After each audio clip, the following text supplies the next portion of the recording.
ঘূর্ণিঝড়ের প্রভাব শুরু বঙ্গে। দক্ষিণবঙ্গে শীতে বাধা দিচ্ছে দক্ষিণ ভারতের ঘূর্ণিঝড়। তার ফলেই কলকাতায় তাপমাত্রা বেড়ে গিয়েছে অনেকটা।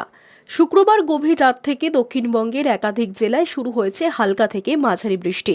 শনিবার সকালেও মেঘলা তিলোত্তমার আকাশ। কোথাও কোথাও হালকা বৃষ্টির সঙ্গে বইছে হাওয়া। কলকাতায় প্রবল বৃষ্টি না হলেও উপকূলের 4 জেলা কার্যত ভাসতে পারে বৃষ্টিতে।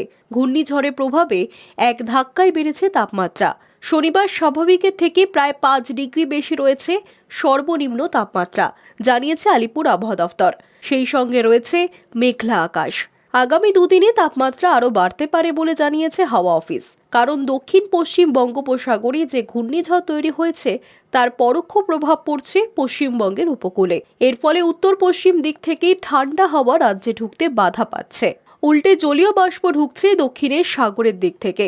এর ফলে রবিবার পর্যন্ত কলকাতা এবং দক্ষিণবঙ্গের জেলাগুলিতে আকাশ মেঘলা থাকতে পারে।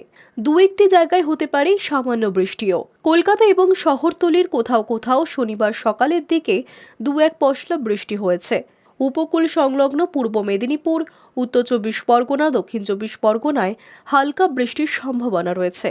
হাওয়া অফিস জানিয়েছে, আপাতত উত্তর এবং দক্ষিণবঙ্গের বাকি জেলাগুলিতে মোটের উপর শুকনো আবহাওয়া থাকবে।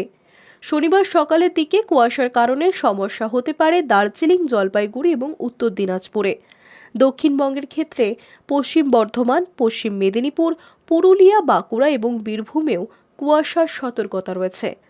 আগামী সপ্তাহে রাজ্যের বিভিন্ন জেলায় আবারও পারদ পতনের সম্ভাবনা। High News network.